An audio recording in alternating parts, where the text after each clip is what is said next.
नमस्कार साथियों, आप सभी का अपनी पाठशाला में स्वागत है। आज की इस वीडियो में हम बात करेंगे आपके भौतिक विज्ञान से यांत्रिकी यानी द्रव्यमान, बल, त्वरण, कार्य, ऊर्जा, संवेग और गति के जितने भी महत्वपूर्ण प्रश्न हैं जो आपके बीपीएससी द्वारा जो शिक्षक की बहाली होनी है उसके दृष्टिकोण से जितने भी महत्वपूर्ण प्रश्न हैं उन सभी महत्वपूर्ण प्रश्नों को आज हम आपके लिए लेकर आए हैं। और यह सभी प्रश्न कहीं ना कहीं किसी न किसी एग्जाम में पूछे गए हैं और बार बार यह प्रश्न पूछे जाते हैं। तो चलिए शुरुआत करते हैं, उन सभी प्रश्नों को देखते हैं। तो पहला प्रश्न है कि साधारण यंत्र किसी व्यक्ति की सहायता करता है तो वो कैसे करता है। तो देखिए, कम बल का प्रयोग करके यदि हम उतना काम कर लें तो मशीन हमारी इस प्रकार से सहायता करता है। तो इसका आंसर हो जाएगा क्या, बी। कम बल का प्रयोग करके उतनी ही मात्रा में काम करने में हमारी मशीन जो है ना सहायता करता है हमको। ठीक है, आगे बढ़ेंगे। अगला प्रश्न है, एक व्यक्ति एक संवेदनशील तराजू पर खड़ा है। यदि वह गहरी सांस लेता है तो वह तराजू की रीडिंग क्या हो जाएगी। तो वो तराजू की रीडिंग जो है ना वो कम हो जाएगी, घट जाएगी। तो करेक्ट आंसर आपको बी होगा, यानी मनुष्य के शरीर का वजन वो कम दिखाएगा यदि सांस हम लोग गहरी ले लेते हैं तो। अगला प्रश्न है, वॉशिंग मशीन का कार्य सिद्धांत क्या है। तो वॉशिंग मशीन जो है ना वो अपकेंद्रण सिद्धांत पे काम करता है। तो इसका करेक्ट आंसर ए हो जाएगा। आगे बढ़ेंगे। अगला प्रश्न है, प्रक्षालन मशीन की कार्य प्रणाली का सिद्धांत क्या है। तो प्रक्षालन मशीन जिस प्रकार वॉशिंग मशीन काम करता है उसी प्रकार करता है। तो ये भी क्या हो जाएगा, अपकेंद्रीकरण हो जाएगा। तो आगे बढ़ेंगे। अगला प्रश्न है, निम्नलिखित में से कौन सी सदिश राशि नहीं है। तो देखिए, इसमें सदिश राशि नहीं है पूछ रहा है। तो यहाँ पे आप देखेंगे तो देखिए, विस्थापन, वेग, बल ये सभी सदिश राशि हैं, जबकि आपको जो आयतन है वो सदिश राशि नहीं है। तो इसका करेक्ट आंसर आपको बी हो जाएगा। आगे बढ़ेंगे। अगला प्रश्न है, निम्नलिखित में से कौन सी एक सदिश राशि है। तो संवेग एक सदिश राशि है। तो देखिए, सदिश राशि को यदि आपको पहचानना हो तो सबसे आसान तरीका है कि जिसमें वो मिल जाए या व मिल जाए, वो मिल जाए या वो मिल जाए तो वो पहचान जाइए कि जो वो सदिश राशि है। लेकिन एक्सेप्शन में आपको याद रखना है क्या, कि दाब जो है ना, दाब में ब तो आ रहा है लेकिन यह एक अदिश राशि है, यह एक्सेप्शन है, अपवाद है। ठीक है, तो इस प्रकार आप पहचान सकते हैं। तो देखिए, संवेग एक सदिश राशि है, इसका करेक्ट आंसर होगा। आगे बढ़ेंगे। अगला प्रश्न है, निम्नलिखित में से कौन सी सदिश राशि है। तो हमने अभी बताया आपको कि जिसमें वो आ जाए वो आपको सदिश राशि है। तो देखिए, विस्थापन एक में वो आ रहा है ना, तो विस्थापन एक सदिश राशि है। आगे बढ़ेंगे। अगला प्रश्न है कि पदार्थ के संवेग और वेग के अनुपात में कौन सी भौतिक राशि प्राप्त होती है। तो देखिए, आपको किसी वस्तु के द्रव्यमान तथा वेग के गुणनफल को हम उस वस्तु का संवेग कहते हैं। तो यानी संवेग बराबर द्रव्यमान गुना वेग होता है। तो यदि हमको क्या कर रहा है कि इन दोनों का अनुपात यानी संवेग और आपको वेग का अनुपात अगर ज्ञात करेंगे तो हमको क्या प्राप्त होगा, आपको द्रव्यमान प्राप्त होगा। ठीक ना, तो इसका करेक्ट आंसर क्या हो जाएगा, सी, द्रव्यमान। आगे बढ़ेंगे। अगला प्रश्न है, बल का गुणनफल है। तो बल का गुणनफल है क्या, द्रव्यमान और त्वरण का। बल जो है ना किसका गुणनफल है, द्रव्यमान और त्वरण का। यानी बल बराबर क्या होता है, बल बराबर होता है द्रव्यमान गुना त्वरण। तो इन दोनों का गुणनफल है कौन, बल। ठीक है, तो इसका करेक्ट आंसर क्या हो जाएगा, द्रव्यमान और त्वरण, बी हो जाएगा। आगे बढ़ेंगे। अगला प्रश्न है, ऊर्जा संरक्षण का आशा है कि। तो ऊर्जा संरक्षण का आशा है कि, इसका देखिए करेक्ट आंसर क्या हो जाएगा, इसका हो जाएगा आपको ऊर्जा का न तो सृजन हो सकता है न ही विनाश हो सकता है। इसका आशा यही है, यानी ऊर्जा का न तो सृजन होता है और ना ही विनाश होता है। तो इसका करेक्ट आंसर डी हो जाएगा। आगे बढ़ेंगे। हवाओं की ऊर्जा होती है। तो हवाओं में कौन सी ऊर्जा होती है। तो हवाओं की ऊर्जा केवल गतिज ऊर्जा होती है। ठीक ना, तो करेक्ट आंसर आपको बी हो जाएगा। आगे बढ़ेंगे। अगला प्रश्न है, 13 नंबर प्रश्न कहता है कि वायु शक्ति यानी विंड पावर में ऊर्जा का कौन सा रूप विद्युत ऊर्जा में परिवर्तित होता है। तो वो कौन होता है, गतिज ऊर्जा जो होता है ना वही आपको विद्युत ऊर्जा में परिवर्तित हो जाता है। तो करेक्ट आंसर आपको ए हो जाएगा। आगे बढ़ेंगे। अगला प्रश्न कहता है कि एक ट्रेन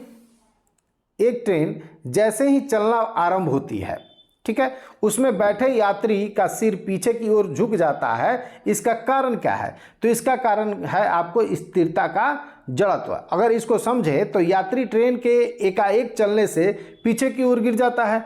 इसका कारण यह है कि आपको यात्री के शरीर का निचला हिस्सा जो होता है वो गाड़ी के संपर्क में रहता है, लेकिन यह हिस्सा गाड़ी के साथ साथ चलने लगता है, लेकिन ऊपरी जो हिस्सा है वो स्थिरता के जड़त्व के कारण विरामा अवस्था में ही बने रहने का प्रयत्न करता है, और इसके फलस्वरूप क्या होता है, आदमी का जो शरीर का ऊपरी हिस्सा होता है वो पीछे की ओर झुक जाता है। तो इसका करेक्ट आंसर आपको ए हो जाएगा। आगे बढ़ेंगे, अगला प्रश्न कहता है कि कथन है, दो कथन आपके सामने दिए गए हैं, ठीक ना, और दोनों कथनों का प्रयोग करते हुए इसमें कूट का प्रयोग आपको करते हुए आंसर चुनना है, ठीक ना। तो पहला कथन क्या कहता है कि आपको एक पूर्णतः घर्षणहीन पृष्ठ पर खड़ा एक व्यक्ति सीटी बजाने से अपने को गति में ला सकता है, ठीक ना। तो ये क्या है, ये आपको सही है, गति में ला सकता है, लेकिन दूसरा क्या है कि यदि किसी तंत्र पर कोई बाह्य बल क्रियाशील नहीं है तो इसका संवेग h परिवर्तित नहीं होगा।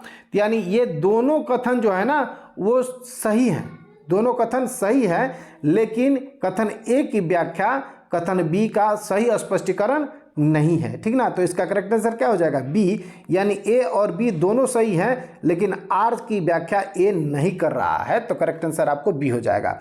आगे बढ़ेंगे, अगला प्रश्न है, सड़क पर चलने की अपेक्षा बर्फ पर चलना कठिन है, क्यों? क्योंकि बर्फ में जो है ना आपको घर्षण बल नहीं होता, ठीक ना। तो इसलिए इसका आंसर क्या हो जाएगा कि बर्फ में सड़क की अपेक्षा घर्षण कम होती है, इसलिए उस पर चलना आसान नहीं होता है। अगला प्रश्न है कि निम्न कथन पर तथा उससे निकाले गए निष्कर्ष पर विचार करिए तथा बताइए कि कौन सा निष्कर्ष सही है।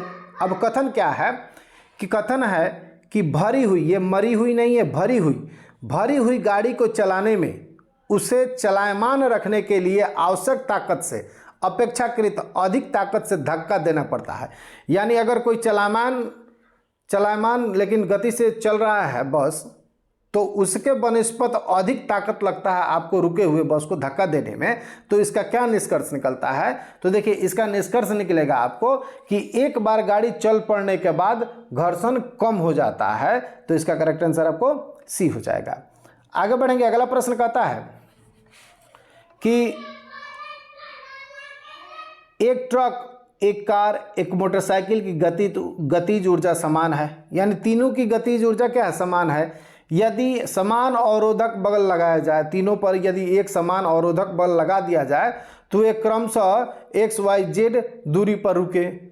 क्या इसका मतलब है, तो देखिए क्या कह रहा है कि यदि किन्हीं वस्तु, कहता क्या कि यदि किन्हीं वस्तुओं की गतिज ऊर्जा समान हो और उन पर अवरोधक बल समान मात्रा में लगाया जाए तो वे समान दूरी पर ही रुकेंगी, यानी तीनों जो है ना एक समान दूरी पर रुकेंगी। तो यानी x = y = z हो जाएगा, तीनों एक समान दूरी पर रुकेंगी, ठीक है। तो करेक्ट आंसर सी हो जाएगा। आगे बढ़ेंगे, अगला प्रश्न कहता है कि एक व्यक्ति कार में जो विरामा अवस्था में बैठा हुआ है, सड़क से कार के 4 पहियों में से प्रत्येक पर प्रतिक्रिया R है। जब कार सीधी समतल सड़क पर चलेगी तो अग्र पहियों में प्रत्येक पर प्रतिक्रिया में क्या परिवर्तन होगा।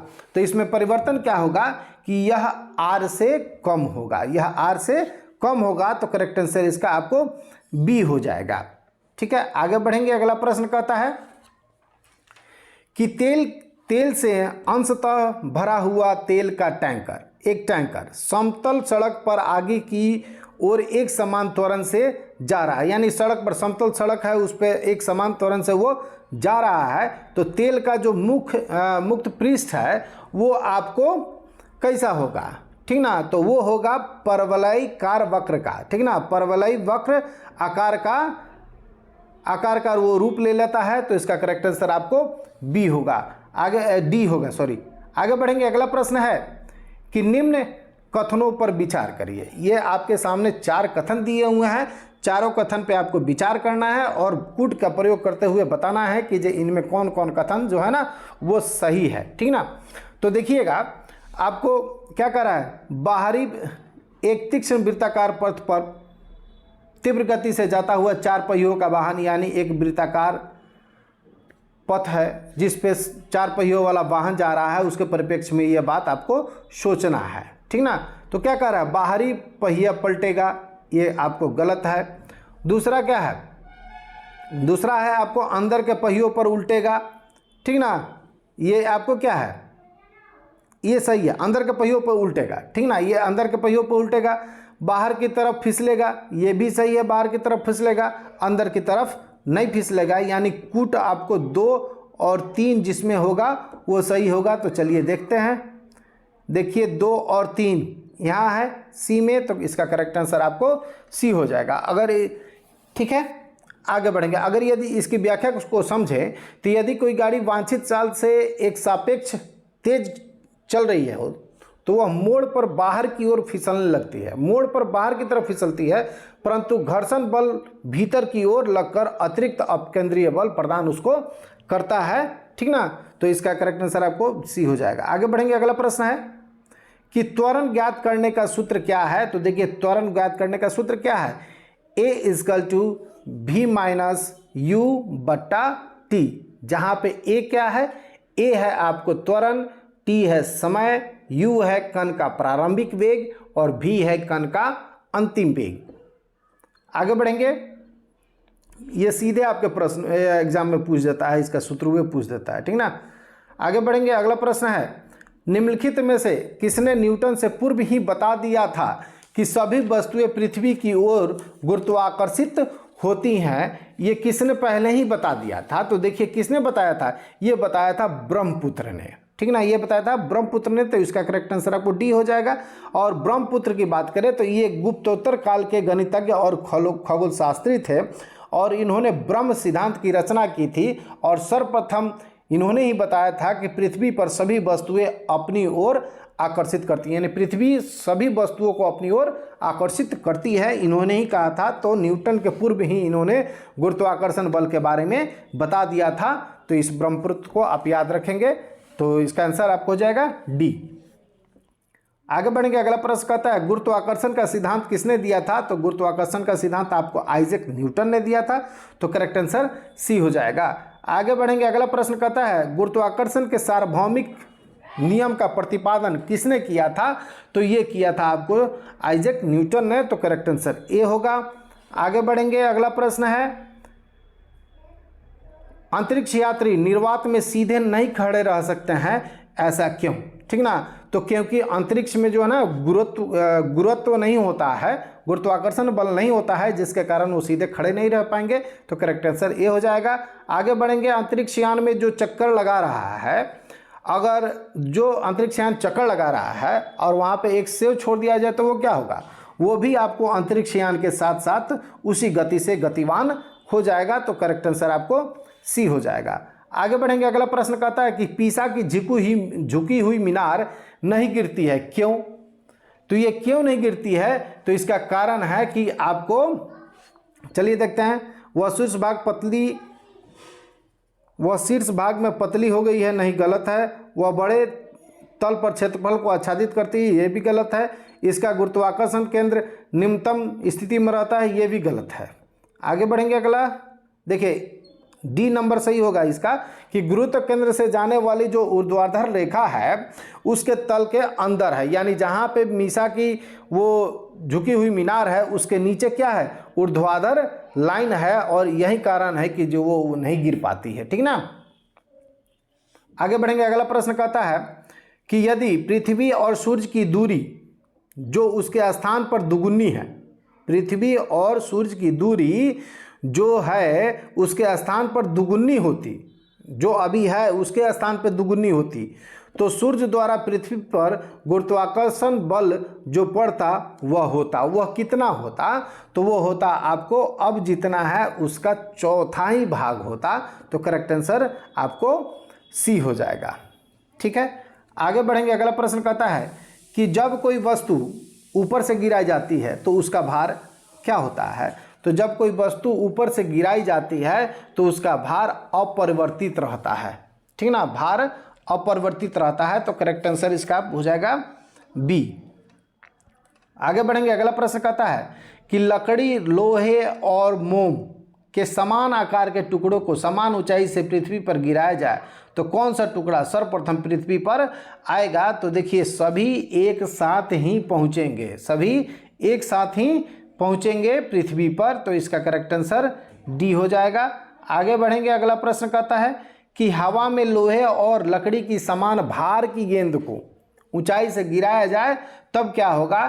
तो देखिए लकड़ी की गेंद बाद में गिरेगी, हवा में जब निर्वात में हो, अगर ये कहता कि जब निर्वात में अगर हवा नहीं रहता, कहता निर्वात में, तो ये दोनों एक साथ गिरते हैं, लेकिन ये कह रहा है हवा में, तो हवा में जो पहला हल्का रहेगा ना वो बाद में गिरेगा, भारी जो रहेगा वो पहले गिरेगा। ठीक है, आगे बढ़ेंगे, अगला प्रश्न कहता है कि दो गेंदें ए तथा बी क्रमशः 10 किलोग्राम तथा 1 किलोग्राम की है, उन्हें 20 मीटर की ऊंचाई से एक साथ गिराया जाता है तो क्या होगा? तो उसमें क्या होगा कि आपको जो भूमि पर जो है ना दोनों वस्तुएं एक समान ही पहुंचेंगी, ठीक ना, एक समान ही पहुंचेंगे। यानी जब हवा कहे तो उस तरह सोचिए, हवा जब नहीं कहे तो निर्वात को मानकर आप इसका आंसर दीजिए। अगला प्रश्न है, कहता है कि कथन है, ठीक ना, चंद्रमा पर मानव का वजन पृथ्वी की तुलना में 1/6 रहता है। ठीक है, उसके बाद कारण क्या कहता है? ये कथन हो गया। कारण क्या कहता है कि चंद्रमा पर पृथ्वी की तरह गुरुत्वाकर्षण नहीं है, निम्नलिखित कोटों में से उत्तर का चयन करना है आपको। तो देखिए कथन तो सही है लेकिन कारण गलत है, कथन सही है लेकिन कारण गलत है, ठीक ना। आगे बढ़ेंगे, किसी पिंड का भार क्या होता है? तो सबसे देखिए कि किसी भी पिंड का भार ध्रुव पर सबसे अधिक होता है, ध्रुव पर सबसे अधिक होता है, ठीक है, और विषुवत रेखा पर सबसे कम होता है। ठीक है, विषुवत रेखा पे सबसे कम और सर्वाधिक होगा आपको ध्रुव पर, ये याद रखेंगे आप। एक पिंड का अधिकतम भार, फिर अधिकतम भार कह रहा है कि जो एक पिंड का अधिकतम भार निम्नलिखित में से किस में होगा? यानी किसी भी पिंड का भार यदि आप देखें तो वायु में सबसे अधिक होगा कि जल में होगा कि हाइड्रोजन में होगा कि नाइट्रोजन में होगा? तो इसमें आपको हाइड्रोजन में उस पिंड का भार सबसे अधिकतम होगा। आगे बढ़ेंगे, अगला प्रश्न कहता है मानव शरीर का भार होता है। तो अभी हमने ऊपर पढ़ा है कि किसी भी पिंड का भार जो है ना वो ध्रुव पर सबसे अधिक होता है और विषुवत रेखा यानी भूमध्य रेखा या 0 डिग्री अक्षांश रेखा उस पर सबसे न्यूनतम होता है। तो ये मानव शरीर का भार पूछ रहा है तो ध्रुव पर सबसे अधिकतम होगा, ठीक ना। तो करेक्ट आंसर इसका ए हो जाएगा। आगे बढ़ेंगे, अगला प्रश्न कहता है कि एक ऊंची इमारत से एक गेंद 9 प्रति मीटर प्रति सेकेंड के समान त्वरण के साथ गिराई जाती है तो 3 सेकेंड के बाद उसका वेग क्या हो जाएगा? ठीक है, क्या पूछ रहा है कि एक ऊंची इमारत से एक गेंद 9.8 मीटर प्रति सेकेंड की रफ्तार से समान त्वरण से गिराई जाती है तो 3 सेकेंड के बाद उसका वेग क्या हो जाएगा? ठीक ना। तो देखिए इसको हम अगर निकालें तो देखते हैं हम, देखिए इसमें कैसे निकालेंगे कि देखिए जानते हैं हम लोग कि जो ए बराबर जो है ना v-u/t होता है। तो अगर ये पूछ क्या रहा है, ये अंतिम वेग पूछ रहा है तो अंतिम वेग v को डिनोट कर रहा है तो v बराबर क्या हो जाएगा? v बराबर हो जाएगा u+at।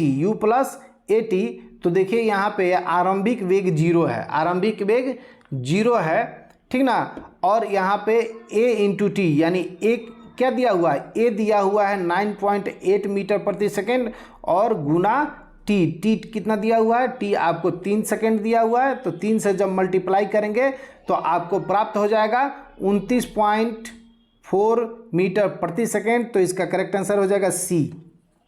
आगे बढ़ेंगे, अगला प्रश्न कहता है यदि पृथ्वी का द्रव्यमान वही रहे और त्रिज्या 1% कम हो जाए तब पृथ्वी तल पर g का मान यानी ग्रेविटी का मान क्या हो जाएगा? तो ग्रेविटी का मान जो है ना अगर त्रिज्या 1% आप कम करते हैं तो ग्रेविटी 2% बढ़ जाएगा, ग्रेविटी 2% बढ़ जाएगा, दुगुना हो जाएगा। तो करेक्ट आंसर आपको 2% बढ़ जाएगा, ठीक ना। तो बी हो जाएगा। आगे बढ़ेंगे, अगला प्रश्न कहता है कि विनाशकारी भूकंप के गुरुत्व के कारण त्वरण होगा, तो ये क्या होगा जाएगा, ये हो जाएगा आपको 980 से लेकर 980 सेंटीमीटर स्क्वायर से अधिक हो जाएगा, तो करेक्ट आंसर आपको डी होगा। आगे बढ़ेंगे, अगला प्रश्न कहता है कि एक वस्तु का पृथ्वी पर द्रव्यमान 100 किलोग्राम है, ठीक है, 100 किलोग्राम है, और गुरुत्वीय जनित यानी G = 10 मीटर प्रति सेकेंड स्क्वायर अगर चंद्रमा पर गुरुत्व जनित त्वरण G, ठीक ना, आपको 106 मीटर प्रति सेकेंड स्क्वायर है, तो चंद्रमा पर उस वस्तु का द्रव्यमान क्या होगा। तो अगर इसको देखें आप तो देखिए ये क्या कहता है कि किसी वस्तु के द्रव्यमान पर गुरुत्वीय त्वरण में परिवर्तन का कोई प्रभाव नहीं पड़ता। क्वेश्चन बड़ा लंबा चौड़ा है, लेकिन सीधा समझिए कि किसी वस्तु के द्रव्यमान पर गुरुत्वीय त्वरण में परिवर्तन का कोई प्रभाव नहीं पड़ता है, वह हमेशा स्थिर रहता है, इसलिए द्रव्यमान में कोई परिवर्तन नहीं होगा। यानी 100 किलोग्राम का पहले भी था और 100 किलोग्राम का बाद में भी होगा, ठीक ना। यानी चंद्रमा पर वस्तु का द्रव्यमान वही का वही रह जाएगा, यानी पृथ्वी पर जितना है उतना ही आपको चंद्रमा पे भी द्रव्यमान रह जाएगा, तो करेक्ट आंसर आपको सी होगा। आगे बढ़ेंगे, भारहीनता होती है, तो भारहीनता क्या होती है। तो भारहीनता जो होती है वो गुरुत्वाकर्षण की शून्य स्थिति होती है। भारहीनता जहाँ गुरुत्वाकर्षण नहीं हो तो क्या हो जाएगा, वो भारहीनता हो जाएगा। तो गुरुत्वाकर्षण की शून्य स्थिति को हम लोग भारहीनता बोलते हैं। आगे बढ़ेंगे, अगला प्रश्न है कि निम्न में कौन सुमेलित क्रम में है। तो सुमेलित क्रम खोजना है आपको। तो देखिएगा, रेडियम का खोज मैडम क्यूरी ने किया था। पेनिसिलिन का खोज आपको अलेक्जेंडर फ्लेमिंग ने किया था। एक्सरे का खोज W.K. रोएटजन ने किया था, और चेचक का खोज आपको एडवर्ड जेनर ने किया था। चेचक के टीके का खोज एडवर्ड जेनर ने किया था। तो ये क्रम आप याद रखेंगे। आगे बढ़ेंगे, 43वां प्रश्न है कि पृथ्वी अपने कक्ष में 4400 किलोमीटर प्रति घंटा की गति से घूमती है। इस तेज गति को हम अनुभव क्यों नहीं करते हैं। तो ये अनुभव हम लोग इसलिए नहीं करते हैं क्योंकि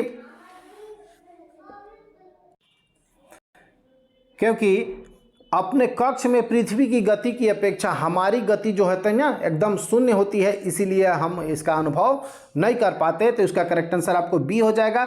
आगे बढ़ेंगे, अगला प्रश्न कहता है यदि पृथ्वी का गुरुत्वाकर्षण बल अचानक लुप्त हो जाए, ठीक ना, खत्म हो जाए, तो निम्न में से क्या परिणाम सही होगा। तो यदि गुरुत्वाकर्षण बल अचानक शून्य हो जाए तो वस्तु का भार तो शून्य हो जाएगा, भार शून्य हो जाएगा, लेकिन द्रव्यमान में कोई परिवर्तन नहीं होगा, द्रव्यमान वहीं का वहीं रह जाएगा। अभी भी हमने पीछे एक प्रश्न देखा था जिसमें वस्तु का द्रव्यमान चंद्रमा पर पृथ्वी पर 100 किलोग्राम था, तो वो चंद्रमा पर भी वहीं रहेगा, ठीक ना। तो उसी प्रकार आपको, लेकिन गुरुत्वाकर्षण बल अगर अचानक लुप्त हो जाए तो भार तो शून्य हो जाएगा, लेकिन द्रव्यमान में कोई बदलाव नहीं होगा, वो वहीं का वहीं रहेगा। आगे बढ़ेंगे, अगला प्रश्न है कि पृथ्वी के चारों ओर परिक्रमा कर रहा कृत्रिम उपग्रह इसलिए पृथ्वी पर नीचे नहीं गिरता क्योंकि पृथ्वी का आकर्षण बल जो होता है ना, वो क्या करता है, उसकी गति के लिए आवश्यक त्वरण प्रदान करता है। तो करेक्ट आंसर इसका आपको डी हो जाएगा। आगे बढ़ेंगे, अगला प्रश्न है 46 नंबर प्रश्न कहता है कि एक भू उपग्रह अपने कक्ष में निरंतर गति करता है। यह अपकेंद्र बल के प्रभाव से होता है जो प्राप्त होता है। जो कैसे प्राप्त होता है, तो पृथ्वी द्वारा उपग्रह पर लगने वाले गुरुत्वाकर्षण से ये प्राप्त होता है। तो करेक्ट आंसर आपको बी हो जाएगा। आगे बढ़ेंगे, अगला प्रश्न है कृत्रिम उपग्रह पृथ्वी से सुस्पष्टता से ट्रैक किया जा सकता है। तो ये किया जा सकता है आपको डॉपलर प्रभाव के द्वारा, ठीक ना, डॉपलर प्रभाव के द्वारा। और कृत्रिम उपग्रह पृथ्वी से डॉपलर प्रभाव द्वारा जो है ना डॉपलर ट्रैकिंग द्वारा सुस्पष्टता से ट्रैक किया जा सकता है। और यह ट्रैकिंग ट्रांसमीटर रिसीवर की सहायता से की जाती है, ठीक ना। और डॉपलर प्रभाव की मदद से इसको संभव है कि आसानी से हम इसको ट्रैक कर सकते हैं। आगे बढ़ेंगे, अगला प्रश्न है अपने कक्ष में एक उपग्रह पृथ्वी के चक्कर लगाता है। अपने कक्ष में एक उपग्रह पृथ्वी के चक्कर लगाता रहता है। वह ऐसा निम्न कारण से करता है, ठीक ना। तो वो करता है गुरुत्वाकर्षण बल और इसकी कमी के कारण। तो करेक्ट आंसर आपको सॉरी इसके केंद्राभिमुखी बल के कारण, केंद्राभिमुखी बल के कारण ऐसा संभव हो पाता है। तो इसका करेक्ट आंसर आपको बी हो जाएगा। आगे बढ़ेंगे, अगला प्रश्न है कि प्रकृति के ज्ञात बलों को 4 वर्गों में विभाजित किया जा सकता है, जैसे गुरुत्व, विद्युत चुंबकत्व, दुर्बल नाभिकीय बल और प्रबल नाभिकीय बल। इनके संदर्भ में निम्नलिखित कथनों में से कौन सा एक सही नहीं है, तो ये ज्ञात करना है, ठीक ना। तो देखिए ये इसमें जो है ना गुरुत्व चारों में से सबसे प्रबल है। गुरुत्व बल जो है ना वो चारों में से सबसे प्रबल है। यदि हम बात करें 4 आधारभूत बलों में से जो है ना गुरुत्वीय बल सबसे क्षीण बल होता है, सबसे क्षीण बल होता है, जबकि प्रबल बल आपको नाभिकीय बल होता है, ठीक ना। तो इसका करेक्ट आंसर आपको ए हो जाएगा। आगे बढ़ेंगे, अगला प्रश्न है कि लिफ्ट में बैठे हुए व्यक्ति को अपना भार कब अधिक मालूम होगा।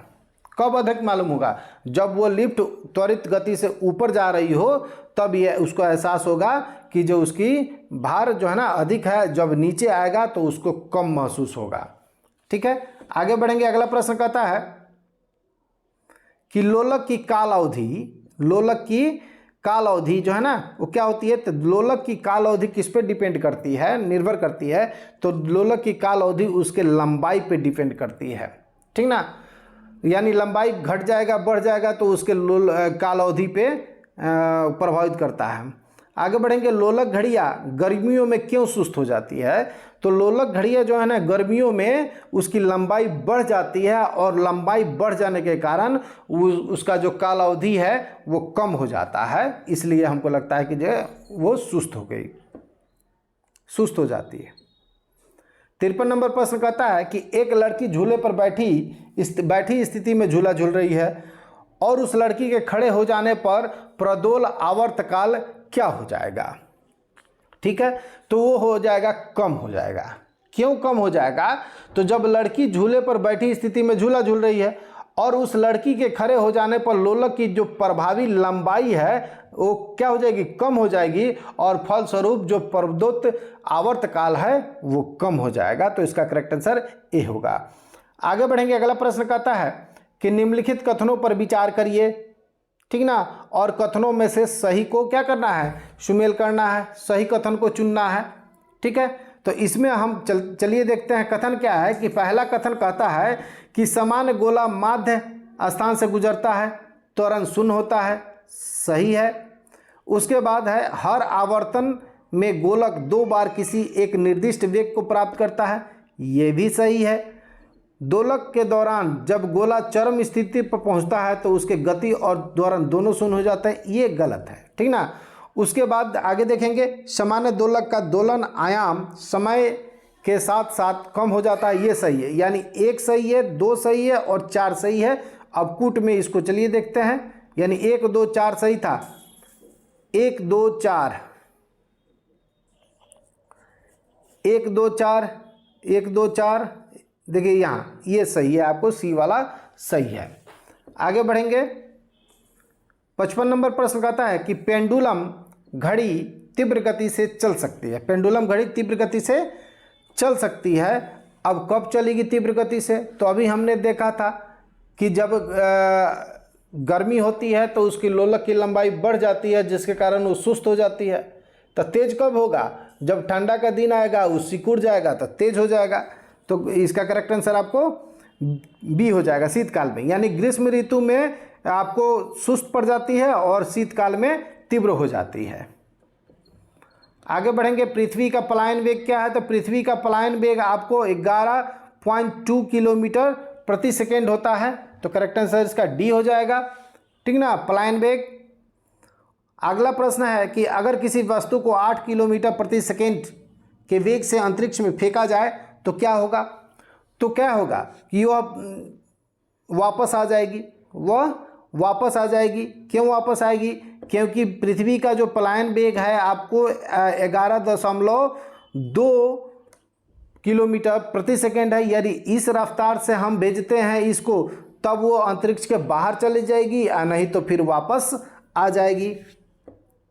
चलिए अगला प्रश्न देखते हैं। 58 नंबर प्रश्न कहता है कि चंद्रमा पर वायुमंडल नहीं होने का क्या कारण है। तो चंद्रमा पर वायुमंडल नहीं होने का क्या कारण है, तो देखेंगे ये पृथ्वी के निकट होता है, ये कारण नहीं है। ये सूर्य से प्रकाश प्राप्त करता है, ये भी कारण नहीं है। पृथ्वी की परिक्रमा करता है, ये भी कारण नहीं है।